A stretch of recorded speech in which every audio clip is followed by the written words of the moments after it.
you're doing good और आज मैं आपके लिए लेकर आई हूँ class 11th maths complex numbers and quadratic equations. तो मैं हूँ Roshni from Learno Hub, the free education platform, जहाँ पर आप कभी भी कहीं से भी कुछ भी पढ़ सकते हो absolutely for free at learnerhub.com। तो हमेशा की तरह हम खत्म करेंगे कॉम्प्लेक्स नंबर्स के सारे concepts with examples with questions in one video. और कॉम्प्लेक्स नंबर का कोई भी कॉन्सेप्ट कॉम्प्लेक्स नहीं रहेगा क्योंकि हम बनाएंगे उसे आपके लिए सुपर डुपर सिंपल। तो अगर आप इस वीडियो को पूरा देखोगे तो उसके बाद आप अपने टेक्स्ट बुक के किसी भी क्वेश्चन को खुद से अटेम्प्ट कर पाओगे, ये मेरा वादा है। तो are we all ready? So let's get started. बहुत बचपन से ही क्लास 5-6 से ही हम नंबर्स के बारे में पढ़ते चले आ रहे हैं। कभी रियल नंबर्स, कभी natural numbers, rational numbers, integers और पता नहीं क्या क्या। इतने सारे तरह के नंबर्स हमने ऑलरेडी पढ़े हैं। बट क्या कभी भी हमें ऐसा फील हुआ कि रियल नंबर्स के आगे जाके भी हमें किसी और तरह की नंबर्स की ज़रूरत है? सोचो, सोच के देखो कि क्या कभी भी जो भी आपने अब तक पढ़ा है, क्या कभी भी आप कोई ऐसे सिचुएशन से गुजरे जहां पर आपको लगा कि यार ये जो सिचुएशन है ना, ये रियल नंबर से सॉल्व नहीं हो पाएगा, कोई और तरह का नंबर चाहिए? सोचो सोचो सोचो सोचो, याद नहीं आ रहा है? Let's go to the flashback. थोड़ा पीछे जाते हैं। आखिरी बार जब हमने क्वाड्रेटिक इक्वेशंस पढ़ा था, जो कि आपने पढ़ा होगा 10th स्टैंडर्ड में, तो हमने एक नया टेक्निक पढ़ा था क्वाड्रेटिक इक्वेशन को सॉल्व करने के लिए, जिसे हम कहते थे क्वाड्रेटिक फॉर्मूला। याद है? याद है? याद करो जो हमने पढ़ा था। उसके अंदर हम क्या करते थे? हम डिस्क्रिमिनांट की वैल्यू निकालते थे, जो होती थी b² - 4ac। याद आ रहा है? गुड। तो अब ये जो d की वैल्यू होती थी, इससे हम 3 केसेस डिराइव करते थे। हम कहते थे कि अगर d की वैल्यू ग्रेटर दैन 0 है, इसका मतलब इस क्वाड्रेटिक इक्वेशन के रियल एंड डिस्टिंक्ट रूट्स होंगे। ठीक है? अगर d की वैल्यू इक्वल्स टू 0 है, इसका मतलब इस क्वाड्रेटिक इक्वेशन के रियल एंड इक्वल रूट्स होंगे। और अगर d की वैल्यू लेस दैन 0 है, तो इस इक्वेशन के नो रियल रूट्स होंगे। ठीक है? ये 3 केसेस हमने ऑलरेडी पढ़े थे। बट ताज्जुब की बात यह है कि उस समय ये जो तीसरा केस था ना, इसको हमने कंप्लीटली इग्नोर मार दिया था। हमने एक भी ऐसा क्वेश्चन सॉल्व नहीं किया था जहां पर d लेस देन 0 था और फिर भी हमने उसके रूट्स निकाले थे। क्यों? क्योंकि d लेस देन 0 के केस में जो रूट है वो रियल नंबर होगा ही नहीं। राइट? हमने ये तो नहीं कहा था कि भाई d लेस देन 0 होगा तो रूट्स ही नहीं होंगे। हमने कहा था रूट्स होगा, बट वो रियल रूट्स नहीं होगा, यानी कि रूट्स जो है वो रियल नंबर्स नहीं होंगे। तो फिर कौन से नंबर्स होंगे? इसका मतलब रियल नंबर्स के अलावा भी कुछ और तरह के नंबर्स होने चाहिए, तभी तो वो वाले इक्वेशन सॉल्व हो पाएंगे। तो बस इसीलिए उन इक्वेशंस को सॉल्व करने के लिए आ गया है सारे नंबर्स का बाप, जिसे हम कहेंगे कॉम्प्लेक्स नंबर्स। तो सबसे पहले हम क्या देखेंगे कि किस तरह से कॉम्प्लेक्स नंबर्स, आज तक हम जितने भी नंबर्स पढ़ते आए हैं उससे कॉम्प्लेक्स नंबर्स किस तरीके से लिंक्ड है। तो देखते हैं। कहानी की शुरुआत हुई थी नेचुरल नंबर से, जिसके अंदर थे 1, 2, 3 से ले करके इन्फिनिटी तक सारे नंबर्स। ठीक है? फिर हमें लगा कि यार 0 तो इसमें मिसिंग है, तो 0 भी रहना चाहिए। तो जैसे ही हमने 0 को भी इनके साथ इंक्लूड कर दिया तो बन गया हमारा होल नंबर्स। उसके बाद हमें लगा यार ये तो सिर्फ पॉजिटिव नंबर्स हैं, तो नेगेटिव नंबर्स भी तो होने चाहिए। और जैसे ही हमने इन सब के साथ नेगेटिव नंबर्स को भी ऐड कर दिया, जैसे कि -1, -2, -3 ... तो बन गए हमारे इंटीजर्स।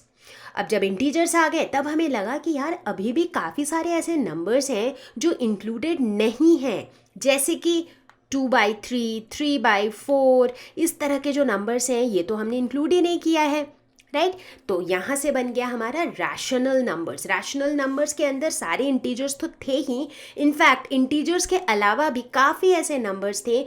इनफैक्ट जो भी नंबर p/q फॉर्म में था, जहाँ पे q नॉट इक्वल टू 0, वो सारे फॉल कर गए रैशनल नंबर्स पे। ठीक है? जब यहाँ तक पहुँच गए हमें लगा यार काफ़ी नंबर्स आ गए हैं अब हमारे पास। लेकिन इसके बाद भी हमने क्या नोटिस किया कि काफ़ी सारे ऐसे नंबर्स एग्जिस्ट करते हैं जो रैशनल नंबर्स नहीं हैं, जैसे कि √/2 जैसे कि पाई, ये जो वैल्यूज़ हैं ये सारे रैशनल नहीं हैं क्योंकि ये p by q not equal to zero इस फॉर्मेट में नहीं है। तो ऐसे नंबर्स को हम कहते थे इरैशनल नंबर्स। तो रैशनल और इरैशनल नंबर्स को साथ में मिला के हम कहते थे रियल नंबर्स। तो ये था हमारा रियल नंबर का सिस्टम जो हम अब तक पढ़ते आ रहे थे। अब क्या हुआ, अब जो कि अभी मैंने बताया कि जो क्वाड्रेटिक इक्वेशन पे जब हम फंसे कि यार रियल रूट्स नहीं होगा, रियल रूट्स नहीं होगा तो फिर कैसा रूट्स होगा, रियल रूट्स नहीं होगा तो फिर इमेजिनरी रूट्स होगा, जैसे कि √(-1), √(-2). तो नेगेटिव नंबर्स के जो रूट्स हैं ये कैसे होंगे, ये होंगे इमेजिनरी। यानी कि अब सिर्फ रियल नंबर से काम नहीं चलेगा, अब इमेजिनरी नंबर्स भी आ गए। तो रियल नंबर्स और इमेजिनरी नंबर्स इन सबको साथ में ले करके हम कहने लगे उन्हें कॉम्प्लेक्स नंबर्स, क्योंकि ये तो हमें समझ में आ गया था कि यार नंबर्स सिंपल नहीं है, नंबर्स में तो एक के बाद एक वैरायटी आते ही जा रही है। तो इस तरह से आए हम कॉम्प्लेक्स नंबर्स तक की जर्नी तक। तो अब आपको समझ में आ गया होगा कि क्यों मैंने कहा था कि कॉम्प्लेक्स नंबर्स जो है वो सारे नंबर्स का बाप है। तो अब अगर हम वापस जाते हैं क्वाड्रेटिक इक्वेशन के उस वाले थर्ड सिनेरियो में जहां पर डिस्क्रिमिनेंट की वैल्यू लेस देन 0 होती थी, तो वहां पे अगर हम रूट्स की वैल्यू निकालने की कोशिश भी करते थे तो हम अटक क्यों जाते थे, क्योंकि वहां पर हम कुछ ऐसे जगह पे फंस जाते थे जिसमें हमें √(-4) निकालना पड़े या √(-5), √(-1). अब किसी नेगेटिव नंबर का स्क्वायर रूट हम कैसे निकालें, इसका तो हमें आइडिया ही नहीं था, तो हम वहां पे अटक जाते थे। और वहीं से कहानी शुरू हो रही है हमारे कॉम्प्लेक्स नंबर्स की। ठीक है, तो हमने क्या बोला कि भाई √(-1) जो है, एक्चुअली हमने नहीं बोला, मतलब मैथमेटिशियंस ने बोल रखा है कि जो √(-1) है ये है आयोटा। इसको हमने डिफाइन कर दिया एज आयोटा, जिसे हम डिनोट करते हैं स्मॉल लेटर के आई से। तो आयोटा इज इक्वल टू √(-1). अब जहां हमने इस चीज को डिफाइन कर दिया, अब पूरी की पूरी कॉम्प्लेक्स नंबर की जो थ्योरी है ना वो चलेगी इस आयोटा पे। ठीक है, तो अब चलिए हम डिफाइन करते हैं कॉम्प्लेक्स नंबर्स को मैथमेटिकली। कोई भी number in the form of a plus iota b, जहां पर a और b are real numbers and iota is √(-1). तो कोई भी ऐसा नंबर जो इस फॉर्म में एग्जिस्ट करे a प्लस आयोटा b, उसे हम कहेंगे कॉम्प्लेक्स नंबर। ठीक है, अब चूंकि मैंने अभी बताया ही था आपको कि कॉम्प्लेक्स नंबर जो है ना बाकी सारे नंबर्स का बाप है, यानी कि बाकी सारे नंबर्स जो हैं वो कॉम्प्लेक्स नंबर के अंदर ही फॉल करते हैं। तो अगर आप कॉम्प्लेक्स नंबर की इस जनरल फॉर्मेट को थोड़ा ध्यान से देखो तो इसमें एक रियल कंपोनेंट है, एक रियल पार्ट है, एक इमेजिनरी पार्ट है। तो रियल पार्ट कौन सा वाला है, ए जो है वो रियल पार्ट है, और जिस पार्ट में आयोटा है वो इमेजिनरी पार्ट है, क्योंकि आयोटा क्या है, आयोटा को हमने इमेजिन किया है, राइट, कि √(-1) इज आयोटा, हमने इमेजिन कर रखा है। ठीक है, तो ये हमारा इमेजिनरी पार्ट है। ठीक है, तो अब कुछ एग्जाम्पल्स सोचते हैं कॉम्प्लेक्स नंबर्स के, जैसे कि 2 + 3 आयोटा कॉम्प्लेक्स नंबर है, बिल्कुल है, क्योंकि ये a प्लस आयोटा b के फॉर्म में है। 4 + √(3) आयोटा कॉम्प्लेक्स नंबर है, क्योंकि ये भी a प्लस आयोटा b के फॉर्म में है। 5, क्या ये कॉम्प्लेक्स नंबर है? आप बोलोगे नहीं यार ये कॉम्प्लेक्स नंबर नहीं है, ये तो रियल नंबर है। 5 रियल नंबर तो है, उस हिसाब से तो 5 नेचुरल नंबर है, 5 होल नंबर भी है, 5 इंटीजर भी है, 5 रैशनल नंबर भी है, 5 रियल नंबर भी है, बट 5 कॉम्प्लेक्स नंबर भी है। क्यों? क्योंकि 5 को हम कॉम्प्लेक्स नंबर के जनरल फॉर्म में लिख सकते हैं। हम 5 को ऐसा लिख तो सकते ही हैं कि 5 प्लस आयोटा इंटू 0, क्योंकि आयोटा इंटू 0 तो 0 ही हो जाएगा, है कि नहीं? तो 5 को भी हम a प्लस आयोटा b के फॉर्म में लिख सकते हैं, और इसीलिए 5 भी मेरा कॉम्प्लेक्स नंबर है। तो हम हर तरह के नंबर को कॉम्प्लेक्स नंबर के फॉर्मेट में लिख सकते हैं। ठीक है, तो यहां तक क्लियर है कि कॉम्प्लेक्स नंबर होता क्या है। अब कॉम्प्लेक्स नंबर के अंदर हम 3 केसेस की बात करते हैं, और इस पे ज़्यादा ध्यान देना क्योंकि ये बहुत ज़रूरी है। कई बार आपके जो ये इंजीनियरिंग एंट्रेंस एग्जाम्स होते हैं ना, उनमें छोटे छोटे क्वेश्चंस फ्रेम हो जाते हैं इस कॉन्सेप्ट पे। तो मैंने क्या बताया कि कॉम्प्लेक्स नंबर का फॉर्मेट होता है a प्लस आयोटा b। ठीक है, अगर कोई ऐसा नंबर दिया हुआ हो सच दैट b की वैल्यू 0 है, तो वो नंबर हमारा हो जाता है प्योरली रियल। जैसे कि 5, अगर 5 को हम कॉम्प्लेक्स नंबर की फॉर्मेट में लिखना चाहें भी तो हम क्या लिखेंगे, 5 प्लस आयोटा इंटू 0, यानी कि b की वैल्यू 0 है, तो 5 क्या है, वो प्योरली रियल नंबर है। ठीक है। अगर कोई ऐसा कॉम्प्लेक्स नंबर हो जिसके अंदर a की वैल्यू 0 हो, तो वो हो जाएगा प्योरली इमेजिनरी। जैसे मान लेते हैं √3 आयोटा, ये वाला जो नंबर है इसको अगर हम कॉम्प्लेक्स नंबर के फॉर्मेट में लिखें तो कैसे लिखेंगे, 0 प्लस आयोटा √3, तो यानी कि a की वैल्यू 0 है, तो इसमें रियल कंपोनेंट है ही नहीं, इसमें सिर्फ इमेजिनरी कंपोनेंट है, तो इसीलिए ये मेरा प्योरली इमेजिनरी नंबर हो जाएगा। ठीक है। और तीसरा केस होता है इमेजिनरी, प्योरली वर्ड नहीं है इसमें, तीसरा केस है इमेजिनरी नंबर। इमेजिनरी नंबर का मतलब होता है ना तो a इक्वल टू 0 होगा ना ही b इक्वल टू 0 होगा, यानी कि जो भी numbers a plus iota b के फॉर्म में है such that a is not equal to 0, b is not equal to 0, वो होता है मेरा इमेजिनरी नंबर्स। ठीक है। तो 3 केसेस आ गए, एक होते हैं रियल नंबर्स जो कि कॉम्प्लेक्स नंबर्स भी हैं, एक होते हैं प्योरली इमेजिनरी नंबर्स जिसके अंदर रियल वाला कंपोनेंट है ही नहीं, और तीसरा होता है इमेजिनरी नंबर्स जिसके अंदर रियल कंपोनेंट भी है और इमेजिनरी कंपोनेंट भी है। ठीक है। तो ये 3 हमारे केसेस होते हैं, और जब हम एंड में क्वेश्चन सॉल्व करेंगे इस वीडियो के, तब हम देखेंगे किस तरह से इस कॉन्सेप्ट को यूज करके क्वेश्चंस फ्रेम किए जाते हैं। इसी कॉन्सेप्ट पे बेस्ड एक इंटरेस्टिंग फैक्ट, क्या आप कोई ऐसा नंबर सोच सकते हो जो प्योरली रियल भी है और प्योरली इमेजिनरी भी हो सकता है? क्या कोई ऐसा नंबर आपके दिमाग में आ रहा है? फॉर एग्जाम्पल अगर हम नंबर 5 की बात करें तो वो प्योरली रियल तो है बट वो प्योरली इमेजिनरी नहीं है, क्योंकि 5 को हम कभी भी आयोटा के फॉर्म में तो नहीं लिख सकते हैं। लेकिन एक ऐसा नंबर है और वो नंबर है 0। 0 को अगर मुझे प्योरली रियल की तरह लिखना है तो हम लिख सकते हैं 0 प्लस आयोटा 0, तो हम कहेंगे b is equal to 0, right. तो इसीलिए ये प्योरली रियल है। अगर मुझे इसे प्योरली इमेजिनरी प्रूव करना हो हम वो भी प्रूव कर सकते हैं, क्योंकि यहाँ पर जो रियल पार्ट है वो 0 है, तो 0 प्लस आयोटा 0 में हम कह सकते हैं कि a इज इक्वल टू 0, तो मैं कह सकती हूँ कि 0 जो है वो प्योरली इमेजिनरी भी है, राइट। तो 0 is the only number which is purely real which can also be considered as purely imaginary।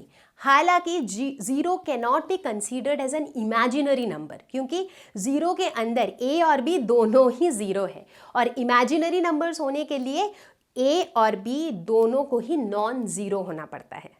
चलो तो एक और कदम आगे बढ़ते हैं। अगर हमारे पास 2 कॉम्प्लेक्स नंबर्स दिया हुआ हो और अगर हम कहते हैं कि ये दोनों कॉम्प्लेक्स नंबर्स इक्वल हैं, बराबर हैं, इसका क्या मतलब है? इसका मतलब है कि उन दोनों कॉम्प्लेक्स नंबर्स का जो रियल पार्ट्स हैं वो बराबर हैं और उनके इमेजिनरी पार्ट्स भी बराबर हैं। जैसे कि अगर एक कॉम्प्लेक्स नंबर है Z1 which is equal to a plus iota b और दूसरा कॉम्प्लेक्स नंबर है Z2 which is equal to c plus iota d। ठीक है। तो अगर हम कहते हैं कि Z1 is equal to Z2, इसका मतलब है कि इन दोनों का जो रियल पार्ट्स है वो आपस में बराबर है, यानी कि a is equal to c, और इन दोनों का जो इमेजिनरी पार्ट्स हैं वो भी आपस में बराबर है, यानी कि b is equal to d। अब चाहे कुछ भी हो, कॉम्प्लेक्स नंबर्स भी हैं तो नंबर्स ही, तो ये देखना जरूरी है कि कॉम्प्लेक्स नंबर्स के साथ हम अलजेब्रा कैसे करते हैं, यानी कि जोड़ घटाव मल्टीप्लिकेशन डिवीजन वगैरह कैसे करते हैं। तो चलिए फटाफट देखते हैं कि किस तरह से हम कॉम्प्लेक्स नंबर्स में करते हैं ये सारे operations, addition, subtraction, multiplication and division. तो सबसे पहले देखते हैं कि 2 कॉम्प्लेक्स नंबर्स को हम ऐड कैसे करते हैं। मान लेते हैं हमारे पास 2 कॉम्प्लेक्स नंबर्स है, पहला नंबर है Z1 जिसे हम लिखते हैं a प्लस आई बी और दूसरा नंबर है Z2 जिसे हम लिखते हैं c प्लस आई डी। ये हमारे पास 2 कॉम्प्लेक्स नंबर्स हैं। ठीक है। अब अगर हमें इन दोनों कॉम्प्लेक्स नंबर्स को ऐड करना हो, यानी कि Z1 प्लस Z2 करना हो, तो हम क्या करेंगे? हम कहेंगे कि ये दोनों ऐड हो जाएंगे, यानी कि a plus i b plus c plus i d. ठीक है। तो इसे हम क्या लिख सकते हैं? जो रियल पार्ट है उसको एक साथ कर लेते हैं, ठीक उसी तरीके से जो इमेजिनरी पार्ट है उसे एक साइड कर लेते हैं। तो इस तरह से हम इन्हें ऐड करेंगे। ठीक है, एक एग्जाम्पल लेते हैं, बिना एग्जाम्पल के तो कुछ नहीं समझ आता है भाई। तो एग्जाम्पल लेते हैं, मान लेते हैं एक कॉम्प्लेक्स नंबर है 2+i3 और दूसरा कॉम्प्लेक्स नंबर है 4+i5। अब अगर इन दोनों को मुझे ऐड करना है, मैं क्या करूँगी, रियल पार्ट्स को साथ में ऐड कर लेंगे, यानी कि 2+4 इसे साथ में कर लेंगे। उसके बाद i यानी कि आयोटा और जो हमारा इमेजिनरी पार्ट है यानी कि 3+5, तो ये हो जाएगा 6+i8। तो ये हो जाएगा इन दोनों कॉम्प्लेक्स नंबर्स का सम। सिंपल है, बिल्कुल सही है। अब देखते हैं कि जो एडिशन है कॉम्प्लेक्स नंबर्स का, इसकी प्रॉपर्टीज़ क्या क्या होती हैं। जिस तरह से जब हम रियल नंबर्स पढ़ते थे तो हम बहुत सारे प्रॉपर्टीज़ की बात करते थे, right, commutative property, distributive property, associative property. तो देखते हैं कि क्या वो सारी प्रॉपर्टीज़ कॉम्प्लेक्स नंबर्स के एडिशन के लिए ट्रू होती हैं। तो शुरू करेंगे क्लोजर प्रॉपर्टी से या फिर क्लोजर लॉ से, जो कहता था कि sum of two real numbers is always a real number. ठीक उसी तरह से sum of two complex number is always a complex number, यानी कि ये दो कॉम्प्लेक्स नंबर को अगर हमने जोड़ा तो जो हमें मिला 6+i8, ये भी एक कॉम्प्लेक्स नंबर है। ठीक है। अच्छा बच्चों, एक डिस्क्लेमर पहले ही दे देती हूँ कि मेरी ये आदत है कि मैं इस आई को हमेशा आई करके ही पढ़ती हूँ। ठीक है, तो आई जो है आइडियली इसे कहा जाता है आयोटा, तो आप इसे कैसे पढ़ेंगे, 6+i8। ठीक है ना, तो ये हो गया क्लोजर। अगला आता है कम्यूटेटिव लॉ। वो क्या कहता है कि z1 + z2 is equal to z2 + z1, यानी कि जो ऑर्डर है एडिशन के टाइम पे कॉम्प्लेक्स नंबर्स का, वो ऑर्डर मैटर नहीं करता है। पहला नंबर प्लस दूसरा नंबर इज इक्वल टू दूसरा नंबर प्लस पहला नंबर। जैसे कि अगर हम इसी एग्जाम्पल में देखें तो हम कह सकते हैं कि 2+i3 + 4+i5, ये जो है this will be equal to 4+i5 + 2+i3। ये दोनों चीज़ें बराबर ही तो हैं, क्योंकि जब हम इन्हें जोड़ेंगे दोनों ही केस में मुझे 6+i8 मिलेगा, राइट। तीसरा प्रॉपर्टी एसोसिएटिव लॉ, जो कि कहता है z1 + z2 + z3 is equal to z1 + z2 + z3।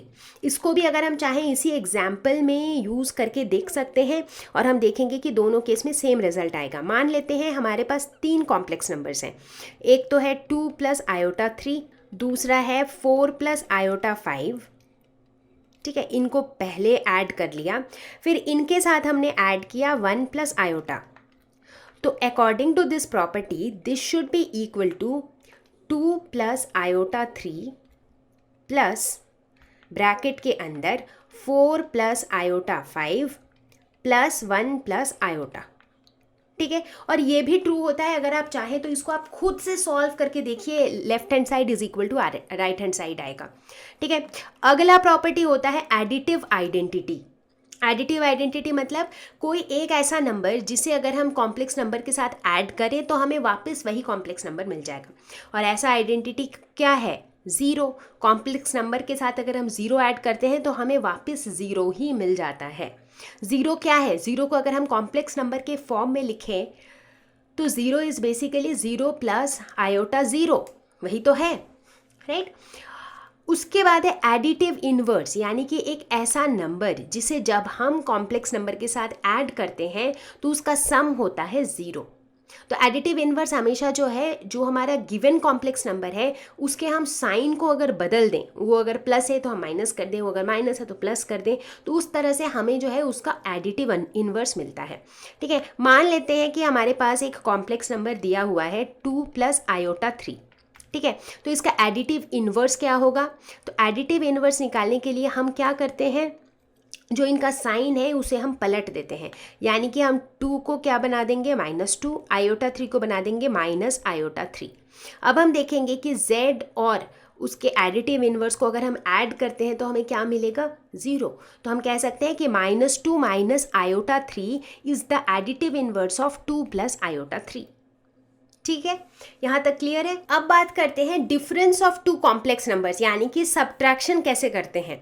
यहाँ भी एज्यूम करते हैं कि हमारे पास एक कॉम्प्लेक्स नंबर है z1 जो कि है a + i b, दूसरा कॉम्प्लेक्स नंबर है z2 जो कि है c + i d।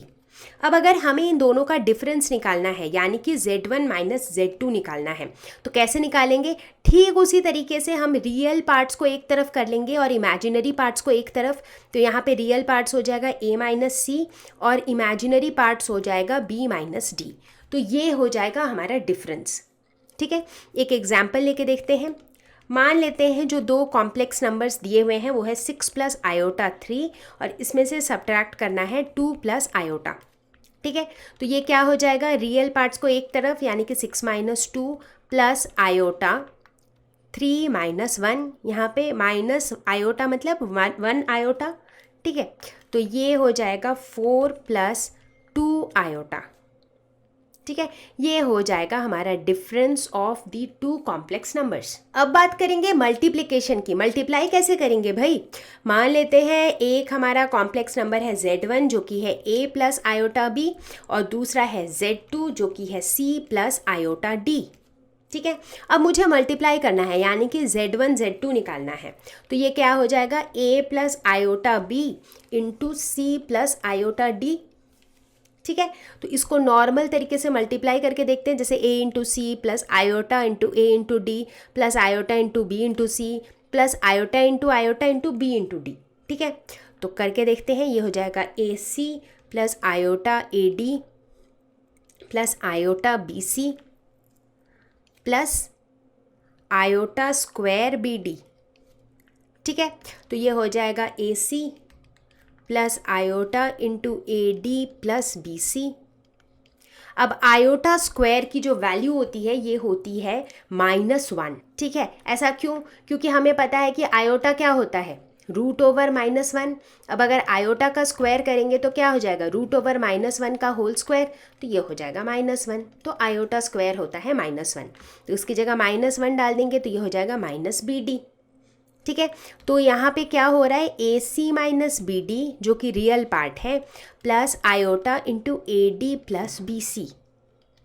तो ये हो जाएगा मल्टीप्लिकेशन। अब इसे याद करने की कोई ज़रूरत नहीं है, ये जो मैंने एग्जाम्पल लिया इस टेक्निक से आपको पता चल गया है कि मल्टीप्लाई करते कैसे हैं, क्योंकि आपको कभी भी ऐसे डायरेक्ट क्वेश्चन नहीं आएगा कि भाई इसका फॉर्मूला लिखो। You should just know the process that how do we multiply two complex numbers, क्योंकि बड़े बड़े क्वेश्चन सॉल्व करने में ये काम आएंगे। ठीक है, तो एक एग्जाम्पल लेके देखते हैं। ठीक है, मान लेते हैं हमारे पास एक कॉम्प्लेक्स नंबर है 3 प्लस आयोटा 5 और दूसरा है 2 प्लस आयोटा 6। ठीक है, तो इसका अगर प्रोडक्ट निकालें, हम देखते हैं कि अगर हम इसमें डाल देंगे इनकी वैल्यूज़ तो हमें मिल जाएंगी, यानी कि AC माइनस BD, तो A है ये और C है ये, तो ये हो जाएगा AC minus BD plus iota into AD plus BC यानी कि 3 इंटू 6 प्लस 5 इंटू 2, तो ये आएगा -24 प्लस 28I। तो ये हो जाएगा product of these two complex numbers. अब जैसा कि मैंने बताया फॉर्मूला याद रखने की ज़रूरत नहीं है, आप डायरेक्टली ये स्टेप बाय स्टेप भी कर सकते हैं, इसमें आपका इतना एक्स्ट्रा टाइम नहीं लगेगा।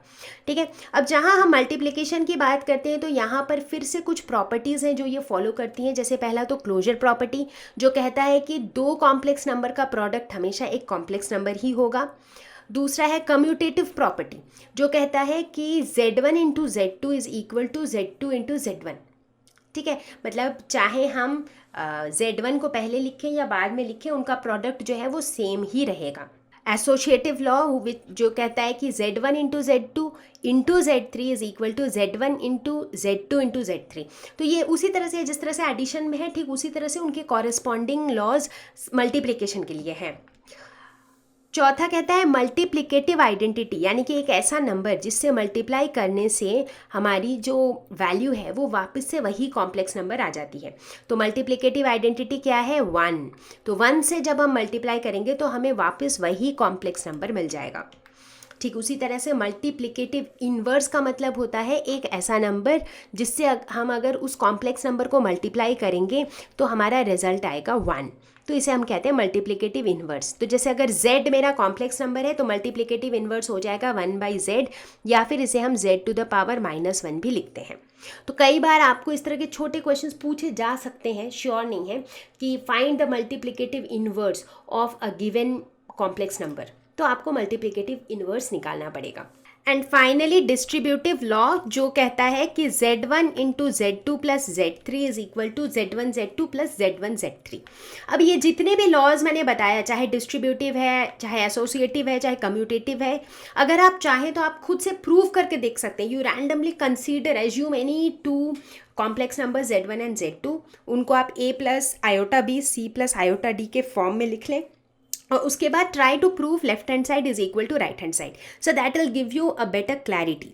अब बात करेंगे division of two complex numbers. अगर हमारे पास दो कॉम्प्लेक्स नंबर्स हैं Z1 और Z2 such that Z2 is not equal to 0, तो अगर हम Z1 डिवाइडेड बाई Z2 करेंगे, इसका एक्चुअली मतलब है Z1 multiplied by 1 by Z2। तो Z1 by Z2 is actually multiplication of Z1 and 1 by Z2। ठीक है, एक एग्जाम्पल लेते हैं, थोड़ा और क्लियर हो जाएगा। मान लेते हैं एक कॉम्प्लेक्स नंबर है Z1 जो है 2 प्लस आयोटा 3, दूसरा कॉम्प्लेक्स नंबर है Z2 जो कि है 2 प्लस आयोटा 2। ठीक है, अब अगर हमें Z1 बाई Z2 निकालना है तो हम क्या करेंगे, हम कहेंगे Z1 multiplied by 1 by Z2। ठीक है, तो Z1 क्या है 2 प्लस आयोटा 3, ठीक है, और 1 बाई Z2 क्या है 1 बाई 2 प्लस आयोटा 2। तो अब हम क्या करेंगे, ये 2 प्लस आयोटा 3 को ऐसे ही साइड में रहने देते हैं। एक चीज़ हमेशा ध्यान रखना है कि जब कभी भी ये आयोटा वाले टर्म्स डिनोमिनेटर होते में रहता है तो हमें पसंद नहीं आता है, तो हम क्या करते हैं, हम कर देते हैं इसे रैशनलाइज। याद है रैशनलाइज वाला कॉन्सेप्ट, जब हम रैशनल नंबर्स इरैशनल नंबर्स पढ़ रहे थे तब भी हम ऐसा करते थे। जब भी नीचे रहता था 1 बाई से 2 माइनस रूट 3, हम क्या करते थे, ऊपर नीचे दोनों को 2 प्लस रूट 3 से मल्टीप्लाई कर देते थे, ताकि हमें नीचे जो है ना वो रूट 3 से छुटकारा मिल जाए। ठीक उसी तरीके से ये इमेजिनरी वाला कॉम्पोनेंट हमें डिनोमिनेटर में नहीं चाहिए। ठीक है, तो इसीलिए यहाँ पर हम क्या करेंगे, हम ऊपर नीचे हमारे पास है 1 बाई 2 प्लस आयोटा 2, तो a plus b into a minus b वाले फॉर्म में लाने के लिए हम 2 माइनस आयोटा 2 से ऊपर नीचे मल्टीप्लाई कर देंगे। ठीक है ना, तो ये क्या हो जाएगा 2 प्लस आयोटा 3, इधर हो जाएगा 2 minus iota 2 divided by a plus b into a minus b, तो ये हो जाएगा a square minus b square.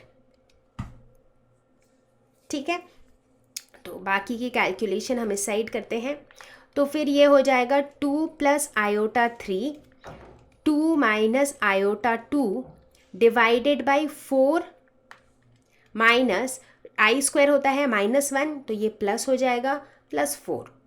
तो ये अब ऊपर को थोड़ा सिंप्लीफाई कर लेते हैं, 2 into 2 4 minus 2 into 2 into iota that is iota 4 plus 3 into 2 6 into iota और minus iota square 6 divided by 8, तो ये हो जाएगा 4 प्लस 2 आयोटा, आई स्क्वायर हो जाएगा -1, तो ये हो जाएगा +6 डिवाइडेड बाई 8, तो ये हो जाएगा 10 प्लस 2 आयोटा बाई 8, यानी कि 5 प्लस आयोटा बाई 4। तो इसे हम कैसे लिख सकते हैं, a प्लस आयोटा b के फॉर्म में 5 बाई 4 प्लस 1 बाई 4 आयोटा। तो डिवाइड करने पे हमें ये आंसर मिलेगा। ठीक है, तो इस तरीके से हम करते हैं कॉम्प्लेक्स नंबर्स के डिवीजन। अब बात करेंगे पावर ऑफ आयोटा की, ये बहुत ही इंटरेस्टिंग है। ठीक है, तो अभी तक हमने क्या देखा कि आयोटा की वैल्यू क्या होती है, √/-1। कभी काल नहीं, एक्चुअली जब भी हम कॉम्प्लेक्स नंबर्स के अलजेब्रा को सॉल्व करेंगे ना, कभी आई स्क्वायर आएगा, कभी आयोटा क्यूब आएगा, कभी आयोटा टू द पावर 4 आएगा, तो इट्स वेरी डिफ़िकल्ट कि उनकी वैल्यूज़ क्या होंगी। ठीक है, तो एक बार करके निकाल लेते हैं। तो आयोटा स्क्वायर क्या होगा, √/-1 का होल स्क्वायर यानी कि -1। ठीक है, अगर हम बात करें आयोटा क्यूब की, तो आयोटा क्यूब क्या है, आयोटा स्क्वायर इंटू आयोटा, तो आयोटा स्क्वायर क्या है -1 और आयोटा तो आयोटा ही है, तो आयोटा क्यूब हो जाएगा माइनस आयोटा।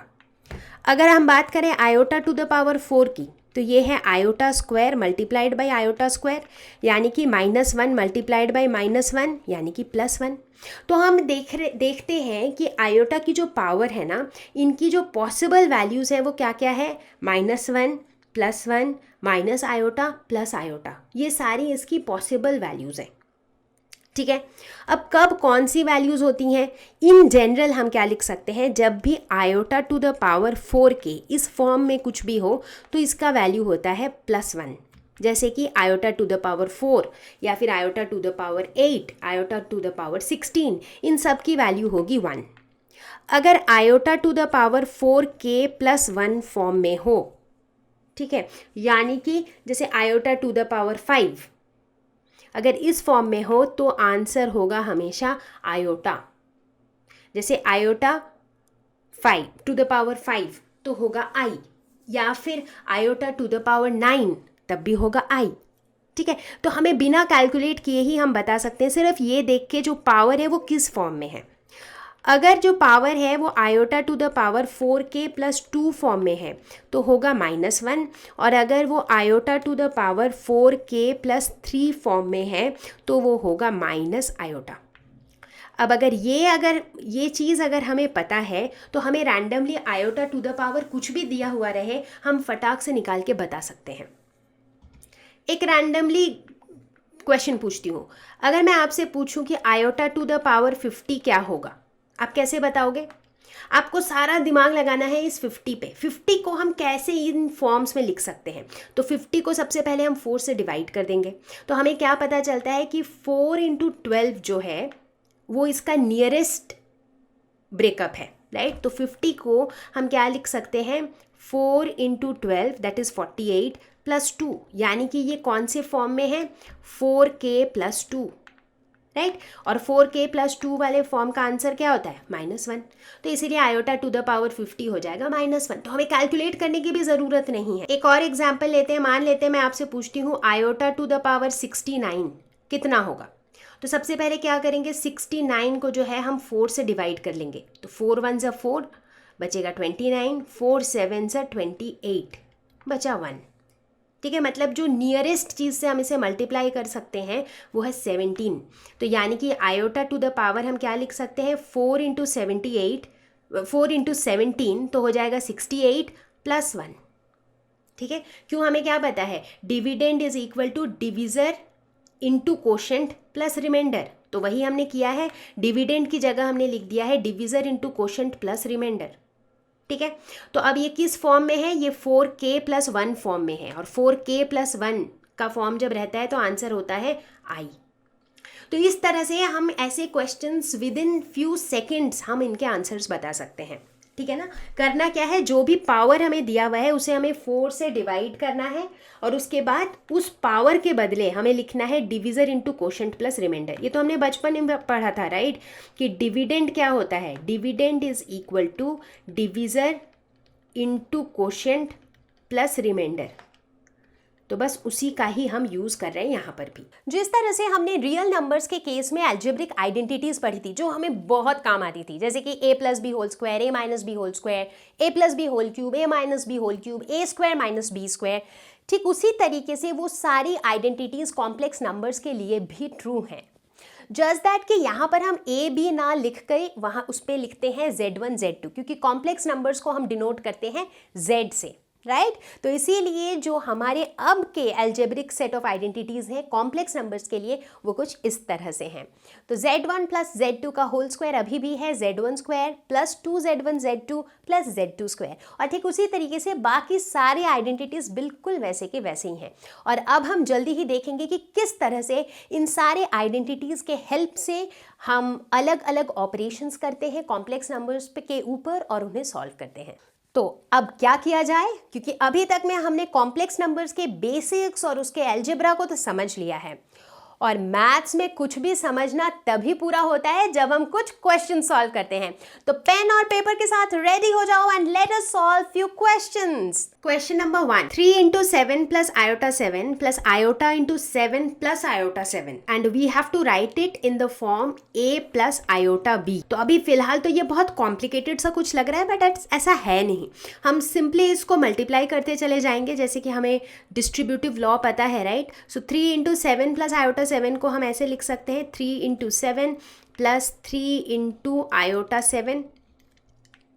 उसी तरीके से इसको हम लिख सकते हैं iota 7 + iota² × 7 × 7 यानी कि 49। सॉरी 7 इंटू 7 नहीं, आयोटा स्क्वायर इंटू 7 होगा, क्योंकि इधर तो 7 है ही नहीं, ठीक है ना। तो ये क्या हो जाएगा, ये हो जाएगा 21 plus iota 21 plus iota 7, iota square होगा -1, तो ये हो जाएगा -7। तो 21 - 7 14, आयोटा 21 + 7, 21 + 7 हो जाएगा आयोटा 28। तो ये हो जाएगा a प्लस आयोटा b के फॉर्म में सिंप्लीफाइड। दूसरा वाला देखते हैं, 1 minus iota to the power 4। इसको हम कैसे लिख सकते हैं, इसको हम लिख सकते हैं 1 माइनस आयोटा होल स्क्वायर का होल स्क्वायर। अब अंदर क्या है, a minus b whole square, यानी कि a square plus b square minus 2ab इस पूरे का होल स्क्वायर, ठीक है। तो आयोटा स्क्वायर इज -1, तो +1 -1 कैंसिल हो गया, ये हो जाएगा -2 आयोटा का होल स्क्वायर। तो -2 का होल स्क्वायर हो जाएगा 4 और आयोटा स्क्वायर हो जाएगा -1, तो ये हो जाएगा -4। तो इसको हम a प्लस आयोटा b के फॉर्म में कैसे लिख सकते हैं, -4 + 0 आयोटा। याद है जब हम रियल नंबर्स पढ़ते थे तो वहाँ पर हम बात करते थे मॉड्यूलस ऑफ अ नंबर की। तो जैसे ही हम किसी भी रियल नंबर को मॉड के अंदर डाल देते थे तो उसके बाद चाहे वो नंबर पहले नेगेटिव रहा हो या पॉजिटिव, मॉड के बाद डालने के बाद तो उसकी वैल्यू पॉजिटिव ही होती थी, राइट। ठीक उसी तरीके से हम modulus of a complex number भी डिफाइन करते हैं। अब कॉम्प्लेक्स नंबर का जो जनरल फॉर्म होता है वो होता है a प्लस आयोटा b। तो अब इसका मॉड्यूलस जो होता है वो एक रियल नंबर होता है और पॉजिटिव होता है, और इसकी वैल्यू हम कैसे निकालते हैं, √a² प्लस b² से। तो आप देख ही सकते हैं कि √a² प्लस b² जो है वो हमेशा एक पॉजिटिव नंबर ही आता है। और हम मॉड्यूलस ऑफ कॉम्प्लेक्स नंबर को डिनोट करते हैं कैसे, z को हम डाल देते हैं मॉड के अंदर। तो एक एग्जाम्पल लेते हैं, find the modulus of -1 - √3i। तो ये हमारा गिवन कॉम्प्लेक्स नंबर है, ठीक है। तो गिवन कॉम्प्लेक्स नंबर मान लेते हैं z है, जो कि है -1 - √3i। तो यहाँ पर a की वैल्यू क्या है, -1, b की वैल्यू क्या है, -√3, ठीक है। ये वैल्यूज़ हमको दी हुई है। हमें क्या निकालना है, मॉड्यूलस, यानी कि मॉड ऑफ z, और ये क्या होता है, √a² प्लस b²। तो ये हो जाएगा √-1 का होल स्क्वायर प्लस -√3 का होल स्क्वायर। तो ये हो जाएगा √1 + 3, दैट इज √4, यानी कि 2। तो 2 हो जाएगा इसका मॉड्यूलस। अब बात करेंगे conjugate of a complex number की। कॉन्जुगेट क्या होता है, तो अगर हमारे पास कोई भी एक कॉम्प्लेक्स नंबर है z = a plus iota b, तो इसका कॉन्जुगेट एक ऐसा नंबर होता है जिसके साथ जब हम z को मल्टीप्लाई करते हैं तो जो रिजल्ट आता है वो एक रियल नंबर होता है। मज़े की बात है। तो ऐसा नंबर कौन सा नंबर होता है, ऐसा नंबर एक ऐसा नंबर होता है जिसमें जो इमेजिनरी पार्ट है उसके साइन को हम पलट देते हैं।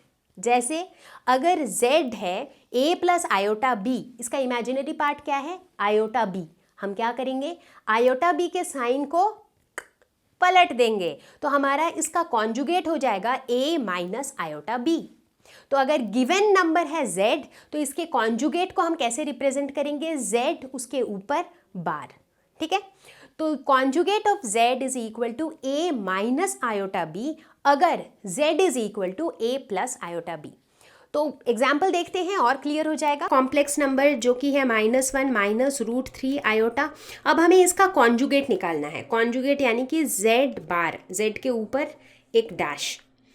तो ये क्या हो जाएगा, इसमें जो हमारा इमेजिनरी पार्ट होता है उसका साइन हम पलट देते हैं। तो रियल पार्ट वैसे ही रहेगा -1, बट इमेजिनरी पार्ट हो जाएगा +√3i। तो ये हो जाएगा हमारा कॉन्जुगेट। तो कॉन्जुगेट निकालना इज़ लाइक बाएं हाथ का खेल, इसमें कुछ खास है ही नहीं, ठीक है। बट यहाँ पर हम एक इंटरेस्टिंग चीज़ देख सकते हैं, जैसे कि अभी अभी हमने बताया कि अगर हमें किसी का भी मल्टीप्लिकेटिव इन्वर्स निकालना हो, जैसे अगर ये मेरा गिवन कॉम्प्लेक्स नंबर z है, इसका अगर इन्वर्स निकालना हो या मल्टीप्लिकेटिव इन्वर्स निकालना हो, यानी कि ऐसा नंबर जिसे अगर हम z से मल्टीप्लाई करेंगे तो हमें 1 मिलेगा, तो ये z इन्वर्स हम कैसे निकालते हैं, हम कहते हैं कि z इन्वर्स होता है conjugate of z divided by mod z का होल स्क्वायर। तो यहाँ पे चूंकि एक एग्जाम्पल के साथ हम ऑलरेडी काम कर ही रहे हैं तो एक बार z इन्वर्स निकाल के देख सकते हैं। तो कॉन्जुगेट ऑफ z क्या हो जाएगा, -1 plus √3i divided by mod z। थोड़ी देर पहले हमने इसका मॉड्यूलस निकाला था, राइट, इसी सेम कॉम्प्लेक्स नंबर का, और मॉड्यूलस निकला था 2, तो 2 का होल स्क्वायर। तो ये हो जाएगा -1/4 प्लस √3/4 आयोटा। तो ये हो जाएगा z इन्वर्स। तो इस तरीके से जब कभी भी हमें एक कॉम्प्लेक्स नंबर दिया हुआ हो और उसका इन्वर्स निकालना हो तो हम इस तरीके से निकाल सकते हैं। Find the multiplicative inverse of 4 - 3i। तो यहाँ पर हमारा गिवन कॉम्प्लेक्स नंबर क्या है, 4 - 3i, ठीक है, और हमें निकालना है z इन्वर्स। z इन्वर्स हम कैसे निकालते हैं, conjugate of z divided by mod z का स्क्वायर, ठीक है। कॉन्जुगेट ऑफ z कैसे निकालेंगे, अगर z ये है तो कॉन्जुगेट ऑफ z क्या होगा, सिर्फ इमेजिनरी पार्ट का साइन चेंज हो जाएगा, ये हो जाएगा 4 + 3i। मॉड z कैसे निकालेंगे, मॉड z होता है √a² + b²। यहाँ पर a की वैल्यू है 4 और b की वैल्यू है -3, तो ये हो जाएगा 16 + 9 यानी कि √25 यानी कि 5, ठीक है। तो अब हम ये वैल्यूज़ डाल देते हैं। कॉन्जुगेट ऑफ z हो गया 4 + 3i और नीचे मॉड z हो गया 5 का होल स्क्वायर। तो ये हो जाएगा 4/25 प्लस 3/25 आयोटा। ये हो जाएगा multiplicative inverse of 4 - 3 iota. Question number 2 देखते हैं। Express in the form of a + iota b, ठीक है। जो दिया हुआ है काफ़ी कॉम्प्लिकेटेड लग रहा है ना, बट जैसा कि मैं हमेशा कहती हूँ कि वो दिखता कॉम्प्लिकेटेड है बट वो होता नहीं है। थोड़ा ध्यान से अगर हम देखें, जो इसका न्यूमरेटर है वो a + b × a - b के फॉर्म में है। तो a + b × a - b को हम क्या लिख सकते हैं, a² - b² यानी कि 3² - आयोटा √5 का होल स्क्वायर। अगर हम डिनोमिनेटर को देखें तो ब्रैकेट्स हटा देते हैं, तो चूंकि काफ़ी सारे टर्म्स सिमिलर जैसे हैं तो आई थिंक इसे हम फर्दर सिंप्लीफाई कर पाएंगे। √3 + √2i माइनस √3 प्लस √2 आयोटा, तो √3 कैंसिल हो जाएगा, ठीक है। तो न्यूमरेटर में हो जाएगा 9 - 5 × i² हो जाएगा -1, तो ये हो जाएगा 9 + 5 डिवाइडेड बाई 2√2 आयोटा, ठीक है। जैसा कि मैंने पहले भी बताया था कि हमें कभी भी, अच्छा ये हो जाएगा 14/2√2 आयोटा, अब 2 7 = 14, ये हो गया 7/√2 आयोटा। हाँ, अब जैसा कि मैंने पहले बताया था कि हमें कभी भी आयोटा जो है डिनोमिनेटर में पसंद नहीं आता है, तो ऐसे केस में हम क्या करते हैं, रैशनलाइज करते हैं ताकि नीचे जो है आयोटा रूट वाले टर्म्स ना रहें। तो इस केस में हम क्या करेंगे, हम ऊपर नीचे दोनों को √2 आयोटा से मल्टीप्लाई कर देंगे। तो क्या होगा, न्यूमरेटर हो जाएगा 7√2 आयोटा और डिनोमिनेटर हो जाएगा 2 × आयोटा स्क्वायर, आयोटा स्क्वायर होगा -1, तो ये हो जाएगा -2। तो यानी कि ये हो जाएगा -7√2/2 आयोटा। अब इसे हम a + आयोटा b के फॉर्म में कैसे लिखेंगे, जो रियल पार्ट है वो यहाँ पे 0 है क्योंकि ये पूरा तो इमेजिनरी पार्ट है, आयोटा के साथ है, तो ये हो जाएगा 0 - 7√2/2 आयोटा। तो ये हो गया इसका a + आयोटा b का फॉर्मेट। जहाँ हम कॉम्प्लेक्स नंबर्स के रिप्रेजेंटेशन की बात करते हैं तो हम इसे 2 तरीके से रिप्रेजेंट करते हैं। एक तो हम इसे आर्गेंट प्लेन या फिर कॉम्प्लेक्स प्लेन में रिप्रेजेंट कर सकते हैं और दूसरा होता है इसका पोलर रिप्रेजेंटेशन। तो चलिए इन दोनों चीज़ों को अच्छी तरह से समझते हैं क्योंकि इस पूरे चैप्टर में यही वो पार्ट है जहाँ पर अधिकतर बच्चों को बहुत डिफिकल्टी आती है। तो अपना सारा कॉन्सेंट्रेशन मेरी तरफ। क्या होता है आर्गेंट प्लेन? आर्गेंट प्लेन को कॉम्प्लेक्स प्लेन भी कहा जाता है। अगर आप कॉम्प्लेक्स नंबर के जनरल फॉर्म को देखें तो ये कैसा होता है, a + आयोटा b, यानी कि इसके अंदर एक रियल कंपोनेंट भी होता है, एक इमेजिनरी कंपोनेंट भी होता है। तो इसीलिए इसे ज्योमेट्रिकली रिप्रेजेंट करने के लिए हमने क्या सोचा कि अच्छा आइडिया रहेगा कि अगर हम इसे एक प्लेन में रिप्रेजेंट करें जहाँ पर एक एक्स एक्सिस हो, एक वाई एक्सिस हो। तो एक्स एक्सिस को हम रियल एक्सिस मान लेते हैं, तो रियल कंपोनेंट को हम एक्स के अलॉन्ग रिप्रेजेंट करेंगे। वाई एक्सिस को हम इमेजिनरी एक्सिस मान लेते हैं और वाई एक्सिस के अलॉन्ग हम इमेजिनरी कंपोनेंट को रिप्रेजेंट करेंगे, ठीक है, तो ये अच्छा आइडिया रहेगा। तो अब उससे क्या होगा कि इस पूरे प्लेन में मैं रैंडमली किसी भी पॉइंट पे मार्क करूं तो वो पॉइंट एक कॉम्प्लेक्स नंबर है, राइट? तो every point on this plane is a complex number, कोई सा भी पॉइंट, ठीक है।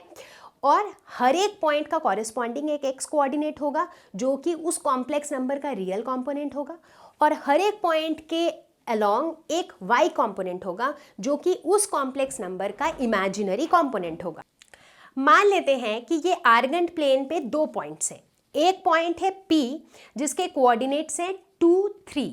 इसका मतलब है P जो है एक ऐसे कॉम्प्लेक्स नंबर को रिप्रेजेंट करता है जो है 2 प्लस आयोटा 3। वहीं अगर एक दूसरा पॉइंट है Q जिसके कोऑर्डिनेट्स हैं 3, 2, इसका मतलब है Q एक ऐसे कॉम्प्लेक्स नंबर को रिप्रेजेंट करता है जो है 3 प्लस आयोटा 2। तो इससे हमें यह पता चलता है कि जैसे ही ये x y के ऑर्डर पलट जाते हैं, यानी कि 2, 3 जैसे ही 3, 2 हो जाता है, तो वो एक कंप्लीटली अलग कॉम्प्लेक्स नंबर को रिप्रेजेंट करता है। हम कुछ पॉइंट्स को इस ग्राफ में प्लॉट करते हैं, मतलब जो हमारा आर्गेंट प्लेन है या कॉम्प्लेक्स प्लेन है, हम देखते हैं किस तरीके से जब हमें एक कॉम्प्लेक्स नंबर दिया होता है जैसे कि 2 प्लस आयोटा 3, तो हम इसे कैसे प्लॉट करेंगे। 2 जो रियल पार्ट है वो रियल एक्सिस में होगा, रियल एक्सिस हमारा है एक्स एक्सिस और इमेजिनरी एक्सिस है वाई एक्सिस।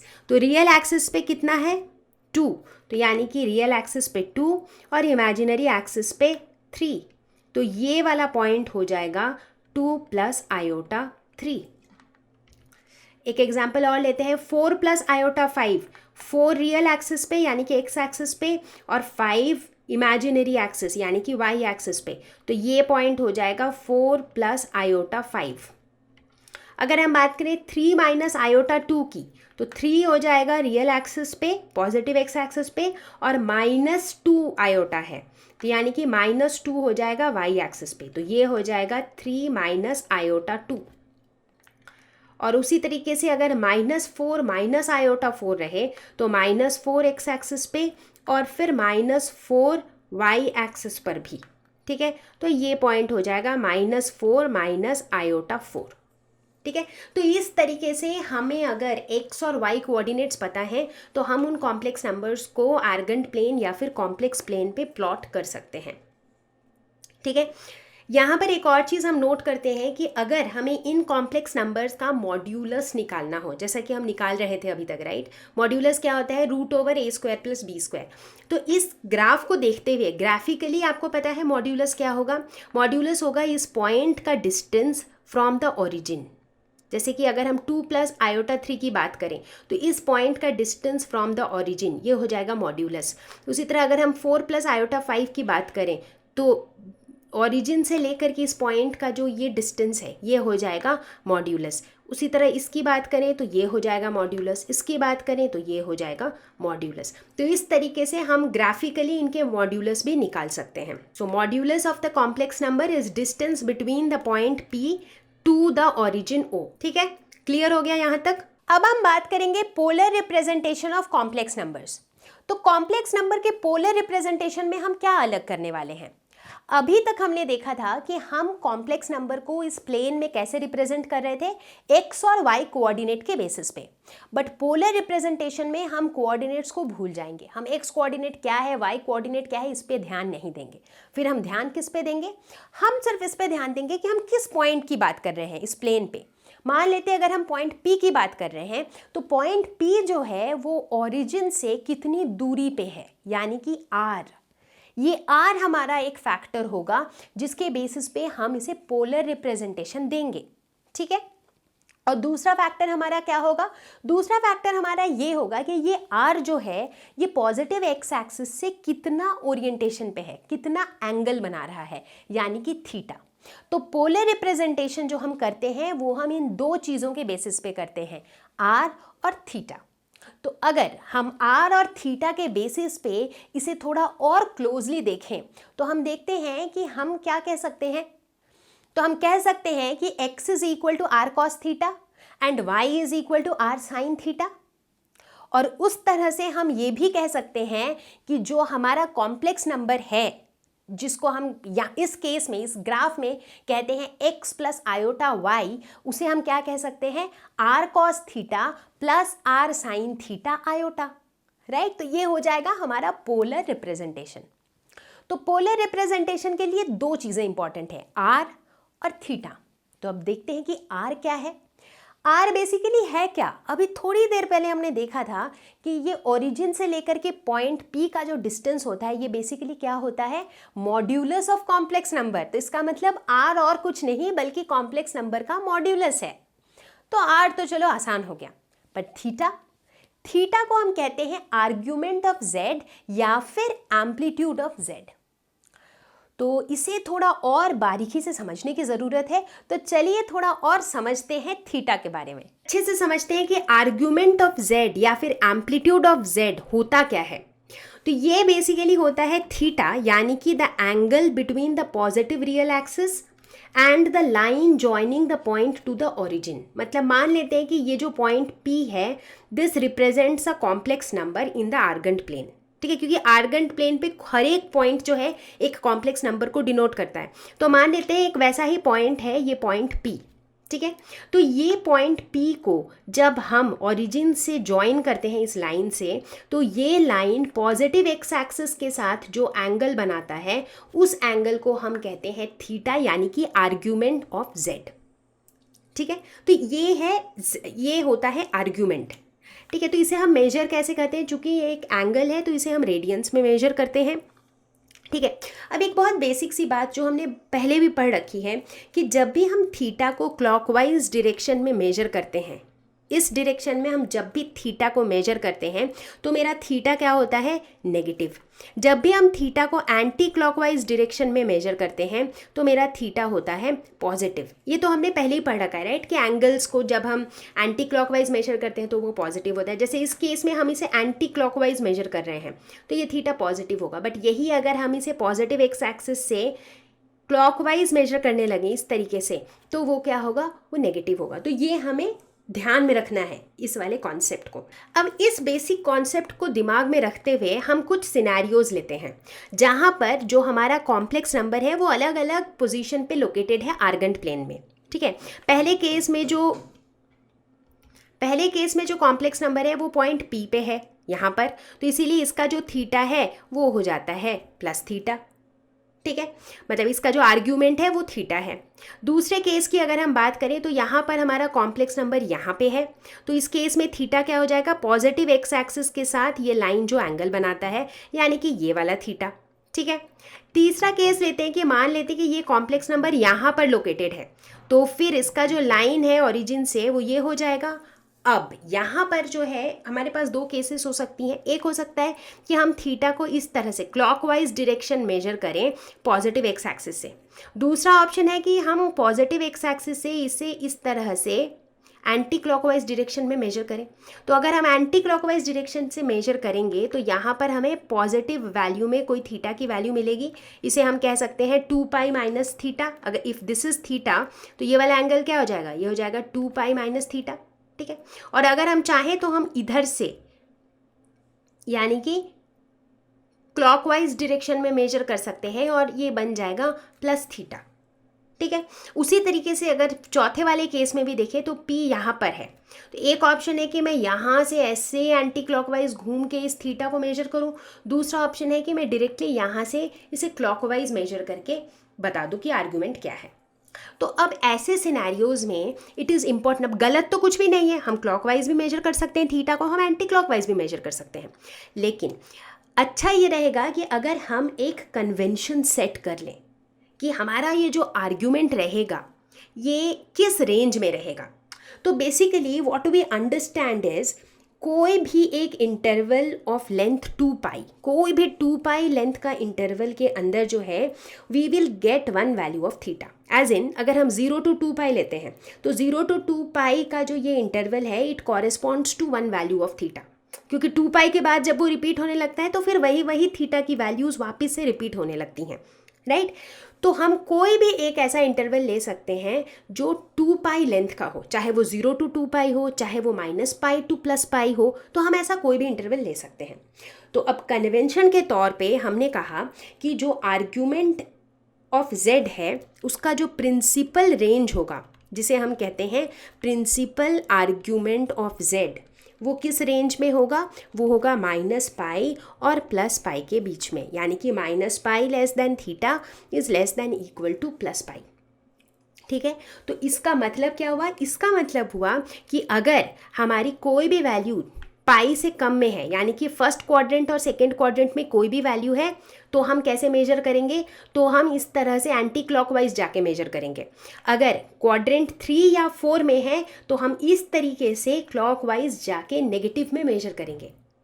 ठीक है ना? क्लियर हो गया? किसी को कोई डाउट नहीं है? इसमें ज़्यादा कंफ्यूज नहीं होने का, ज़्यादा कुछ खास कॉन्सेप्ट नहीं है, सिंपल सा चीज़ है। जो बातें आपको याद रखनी है वो ये है कि थीटा क्या होता है, पॉजिटिव एक्स एक्सिस के साथ ये वाली लाइन क्या एंगल बना रही है। इस एंगल को हम दो तरीके से मेजर करेंगे। अगर ये क्वाड्रेंट 1 या 2 में है तब तो हम इसे इस तरह से एंटी क्लॉकवाइज मेजर करेंगे।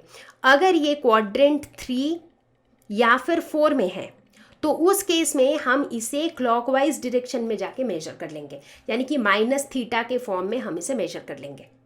ठीक है, तो ये -पाई to +पाई, इसको हम कहते हैं प्रिंसिपल आर्गूमेंट ऑफ z, यानी कि अगर क्वेश्चन में हमें मेंशन नहीं किया हुआ है कि आर्गूमेंट ऑफ z जो है, यानी कि थीटा जो है वो कहाँ लाई कर रहा है, अगर किसी क्वेश्चन में मेंशन किया हुआ है कि थीटा जो है वो 0 to 2 पाई के बीच में लाई कर रहा है, तब तो हमें वही मान के चलना पड़ेगा। बट अगर किसी क्वेश्चन में थीटा का वो रेंज नहीं दिया हुआ है तो फिर बाई डिफॉल्ट हम उसे -pi less than theta less than equal to +pi मान के चलेंगे।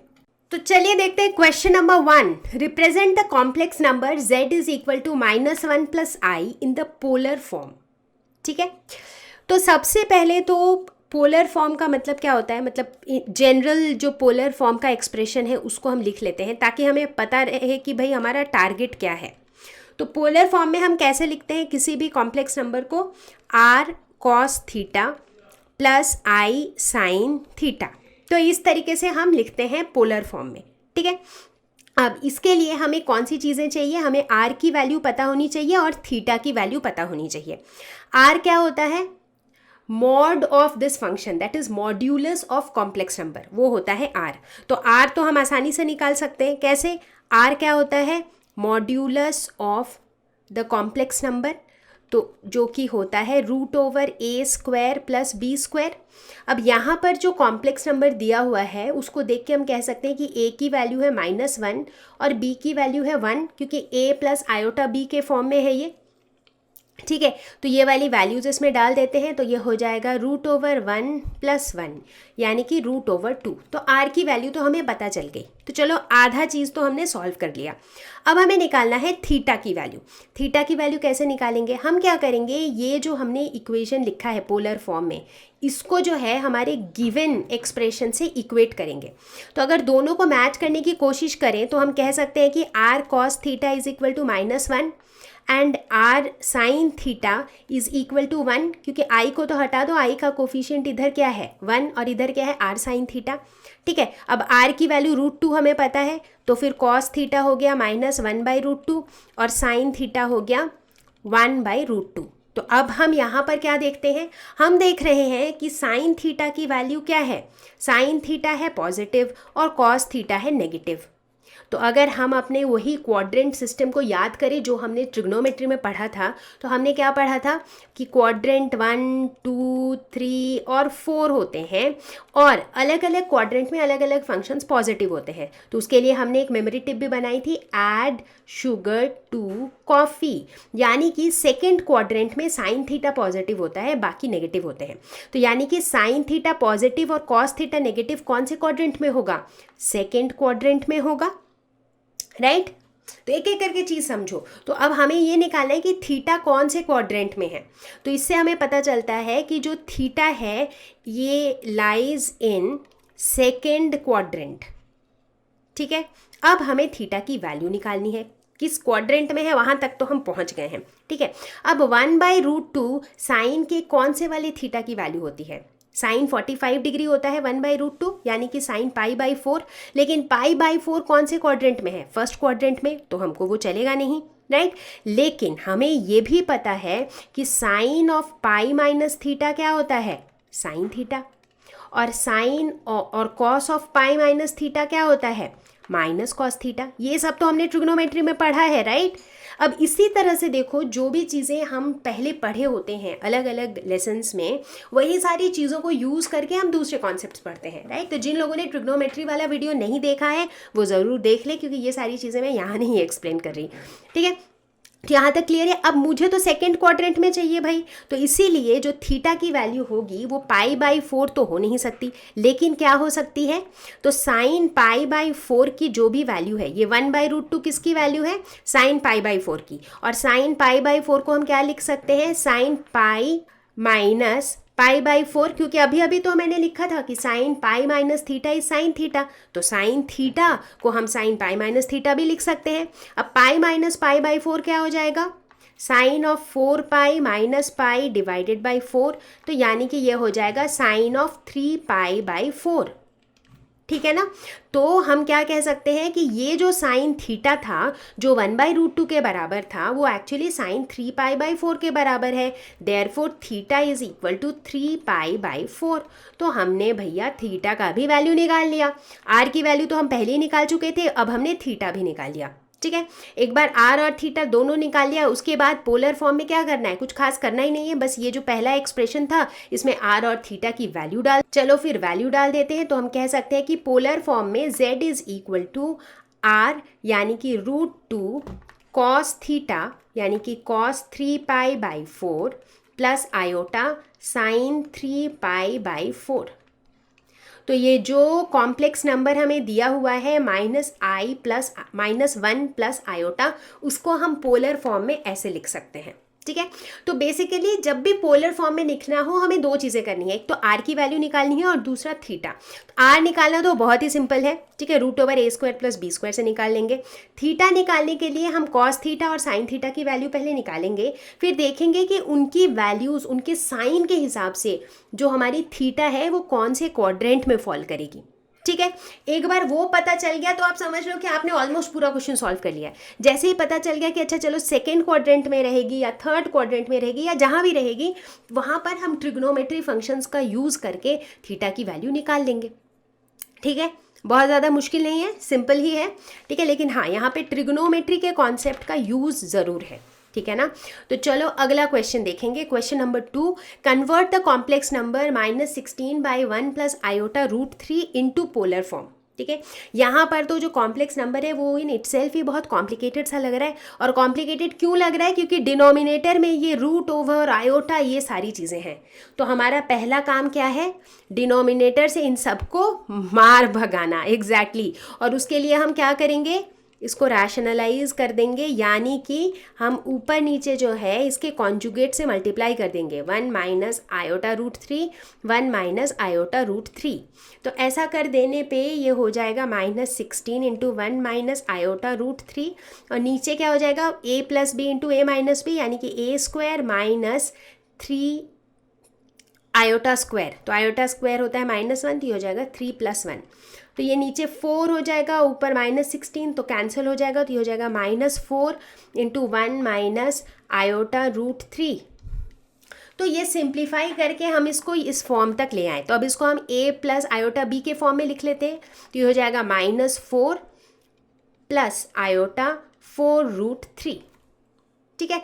तो अब हमारा गिवन कॉम्प्लेक्स नंबर जो है वो बेसिकली इस फॉर्म में है। तो सबसे पहले हमने इसी को सिंप्लीफाई कर लिया। अब इसको जो है ना हम इक्वेशन 1 लिख देते हैं, ठीक है। अब इसके बेसिस पे हम कह सकते हैं कि a की वैल्यू क्या है? -4, b की वैल्यू क्या है? 4√3। तो इन दोनों वैल्यू के हेल्प से हम r की वैल्यू निकाल सकते हैं, जो कि होता है √a² + b², यानी कि √a² हो जाएगा 16 और b² हो जाएगा 48। तो ये हो जाएगा √64 यानी कि 8, ठीक है। तो जो modulus of this complex number है, यानी कि जो r है उसकी वैल्यू निकल गई 8। तो आधा क्वेश्चन हमने कर दिया है सॉल्व। अब क्या करना है? अब हमें थीटा की वैल्यू निकालनी है। थीटा की वैल्यू निकालने के लिए क्या करेंगे? एक बार पहले तो पोलर फॉर्म में हम कैसे एक्सप्रेस करते हैं उसका जनरल एक्सप्रेशन लिखेंगे। तो पोलर फॉर्म में हम कह सकते हैं कि z is equal to r cos theta plus I sine theta. तो अगर इस एक्सप्रेशन को हम हमारा जो गिवन एक्सप्रेशन है, गिवन मतलब ये वन एक्सप्रेशन नंबर 1 जो हम डिराइव किए हैं, इसके साथ मैच करेंगे। अगर इन दोनों को हम मैच करते हैं तो हम क्या देखते हैं, राइट हैंड साइड के रियल कंपोनेंट को हम इक्वेट कर सकते हैं, यानी कि हम कह सकते हैं कि r cos theta is equal to -4, r sine theta is equal to 4√3। ठीक है, आर की वैल्यू है 8, तो कॉस थीटा हो जाएगा -4/8 यानी कि -1/2। उसी तरह साइन थीटा हो जाएगा 4√3/8 यानी कि √3/2। ठीक है, तो हम यहाँ पर क्या देखते हैं कि कॉस थीटा की वैल्यू जो है वो है नेगेटिव, साइन थीटा की वैल्यू है पॉजिटिव। तो sine theta positive, cos theta negative, बिल्कुल पुराने पिछले वाले क्वेश्चन के जैसा ही है, यानी कि ये भी लाई करेगा हमारे सेकेंड क्वाड्रेंट में। तो यहाँ पर भी थीटा कहाँ लाई करेगा, सेकेंड क्वाड्रेंट पे। ठीक है, तो साइन थीटा की वैल्यू √3/2 कब होती है, जब थीटा 60 डिग्री होती है, लेकिन 60 डिग्री लाई करता है फर्स्ट क्वाड्रेंट में, और 60 डिग्री क्या होता है, π/3 एग्जैक्टली। तो अगर हमें सेकेंड क्वाड्रेंट में वैल्यू चाहिए तो हम क्या कहेंगे, हम कहेंगे कि भाई साइन π/3 को हम लिख सकते हैं साइन π - π/3, राइट। तो यानी कि हम लिख सकते हैं साइन 3π - π/3 यानी कि साइन 2π/3। ठीक है, देयरफॉर थीटा की जो वैल्यू है वो हो जाएगी 2π/3। साइन π/3 कहाँ से आया, क्योंकि ये जो √3/2 ये क्या है, √3/2 इज इक्वल टू होता है साइन π/3, बट π/3 हमको चलेगा नहीं क्योंकि π/3 लाई करेगा इस क्वाड्रेंट में, फर्स्ट क्वाड्रेंट में, जो कि नहीं चलेगा इस क्वेश्चन के हिसाब से। सो अब हमें थीटा की वैल्यू भी मिल गई जो कि है 2π/3। तो फिर हम लिख सकते हैं इसका पोलर फॉर्म। तो फिर इसका पोलर फॉर्म हो जाएगा z is equal to 8 into cos 2π/3 plus I sine 2π/3। तो ये हो गया polar form of the given complex number. ठीक है, तो हर जगह बस यही दो चीज़ें करनी है, पहले r निकालना है जो कि मॉड्यूलस ऑफ z है, उसके बाद थीटा निकालना है। हाँ, तो हमने पढ़ लिया पूरा कॉम्प्लेक्स नंबर्स, लगभग एटलीस्ट जो भी हमें अभी के लेवल पे पढ़ना था वो सब हमने पढ़ लिया है। तो अब हम जाते हैं वापस वहीं पे जहाँ से हमारी कहानी शुरू हुई थी। तो हमारी कहानी कहाँ से शुरू हुई थी, क्वाड्रेटिक इक्वेशन से, क्योंकि हम कह रहे थे कि यार क्वाड्रेटिक इक्वेशन का जो थर्ड वाला केस था ना, जब डिस्क्रिमिनेंट लेस देन 0 होता था, वो हम सॉल्व ही नहीं कर पाते थे बिना कॉम्प्लेक्स नंबर्स के। तो अब तो कॉम्प्लेक्स नंबर्स पता है, तो जाओ जाके सॉल्व करो। So let us look at few questions, कुछ ऐसे क्वाड्रेटिक इक्वेशंस सॉल्व करते हैं जहां पर d लेस देन 0 है, और देखते हैं कि कैसे चुटकियों में सॉल्व होते हैं ऐसे questions. Question number 1, solve x² + 3 is equal to 0। अब ये है तो क्वाड्रेटिक इक्वेशन, क्योंकि जो वेरिएबल का पावर है, मैक्सिमम पावर यहाँ 2 है, बट ये इतना सिंपल इक्वेशन है कि इसमें ये डिस्क्रिमिनेंट वाला फॉर्मूला यूज़ करने की ज़रूरत ही नहीं है। इसको हम डायरेक्टली लिख सकते हैं कि x² इज इक्वल टू -3, तो x इज इक्वल टू √/-3। √/-3 को हम क्या लिख सकते हैं, √1 इंटू 3, इसको ऐसे लिख ही सकते हैं। √1 क्या होता है, i मतलब आयोटा, और उसके साथ √3, तो x की वैल्यू हो जाएगी iota √3, basically plus minus iota √3। ठीक है, तो हमने कर लिया इक्वेशन सॉल्व। अगर आप चाहो जस्ट टू वेरीफाई, आप इस इक्वेशन पे डिस्क्रिमिनेंट निकाल के उस तरह से भी अगर वैल्यू निकालते हो तो आपको सेम आंसर मिलेगा। अब चलते हैं क्वेश्चन नंबर 2 की तरफ। Solve x² - x + 2 is equal to 0। चलो इसमें हम डिस्क्रिमिनेंट वाला मेथड यूज़ करते हैं। सबसे पहले कोफिशिएंट्स देख लेते हैं। a की वैल्यू क्या है, जनरल फॉर्म क्या होता है क्वाड्रेटिक इक्वेशन का, ax² + bx + c। ठीक है ना, तो a की वैल्यू क्या है 1, b की वैल्यू क्या है -1, और c की वैल्यू क्या है 2। ठीक है, तो इन वैल्यूज़ के हेल्प से हम डिस्क्रिमिनेंट निकाल सकते हैं। डिस्क्रिमिनेंट क्या होता है, √b² - 4ac। ठीक है, अब पहले तो वही निकाल लेते हैं, सॉरी √ओवर नहीं होता है, डिस्क्रिमिनेंट होता है b² - 4ac। तो b² हो जाएगा 1 - 4 इंटू a इंटू c, तो यह हो जाएगा 1 - 8 यानी कि -7, विच इज़ लेस दैन 0। इसका मतलब है इसके जो रूट्स होंगे वो कैसे वाले रूट्स होंगे, इसके इमेजिनरी रूट्स होंगे, यानी कि नो रियल रूट्स। यहाँ तक तो हम पहले भी करते थे, राइट। अब यहाँ पर हम जो अलग करेंगे वो है कि हम x की वैल्यू निकालेंगे, जो कि है -b प्लस माइनस √d करते थे पहले। अब क्या है, अगर हम चाहें तो हम डायरेक्टली इसको क्या लिख सकते हैं, एक ऑप्शन है ऐसे लिख सकते हैं कि √b² माइनस 4ac/2a, ये हमारा x होता है। अब इसको हम फर्दर क्या कर सकते हैं, अब चूंकि ये पूरी चीज़ नेगेटिव है तो इसे हम क्या लिख सकते हैं, √-1 इंटू 4ac माइनस b², क्योंकि ये वाला टर्म छोटा है और ये टर्म बड़ा है, इसीलिए इनका जो डिफरेंस आता है वो नेगेटिव में आता है। तो अगर हम इसे -1 से मल्टीप्लाई कर दें तो हम इसे ऐसे लिख सकते हैं, राइट। मैं आपको बता रही हूँ कि जो फॉर्मूले में चेंज आया है ना वो कहाँ से आया है, वो बताने के लिए ही मैं ये घुमा के लिख रही हूँ, ठीक है। तो अब आप इस पर डायरेक्टली पुट कर सकते हैं -b प्लस माइनस √-1 को हम क्या लिखेंगे, आयोटा, ठीक है। तो अंदर क्या बचा, 4ac माइनस b², 4ac हो जाएगा 8 और b² हो जाएगा 1 डिवाइडेड बाई 2a यानी कि 2 माइनस b की वैल्यू है 1, तो ये हो जाएगा 1 प्लस माइनस √7 आयोटा बाई 2, ये हो जाएगी x की वैल्यू। तो x के दो पॉसिबल वैल्यूज हो जाएंगे, 1 प्लस √7 आयोटा बाई 2 और 1 माइनस √7 आयोटा बाई 2। तो इस तरीके से हम क्वाड्रेटिक इक्वेशन सॉल्व करेंगे। एक और क्वेश्चन देखते हैं। इस तरह के क्वेश्चन जनरली कई बार जेई के एग्जाम्स में भी आए हैं, तो चेक देखते हैं हम इसे अटेम्प्ट कर पाते हैं कि नहीं। Find real theta such that 3 + 2 iota sine theta by 1 - 2 iota sine theta is purely real. तो मैंने क्या बताया था कि कॉम्प्लेक्स नंबर का जो जनरल फॉर्मेट होता है वो होता है a प्लस आयोटा b। अगर ये प्योर रियल है, इसका मतलब क्या है, प्योर रियल होने के लिए b की वैल्यू होनी पड़ेगी 0, ठीक है ना। तो इसका मतलब है इस क्वेश्चन में हमारा टारगेट क्या होगा कि जो भी ये एक्सप्रेशन दिया हुआ है इसको हमें a प्लस आयोटा b के फॉर्म में पहले लिखना है और उसके बाद b को 0 से इक्वेट कर देना है, ठीक है। तो पहला स्टेप क्या है कि जो हमारे पास दिया हुआ है यानी कि 3 + 2 iota sine theta divided by 1 - 2 iota sine theta, इसको जो है मुझे लिखना है a प्लस आयोटा b के फॉर्म में। तो सबसे पहले डिनोमिनेटर से मुझे छुटकारा चाहिए ये आयोटा वाले टर्म से, राइट। और इससे छुटकारा पाने के लिए क्या करेंगे, इसके कॉन्जुगेट से मल्टीप्लाई कर देंगे ऊपर नीचे।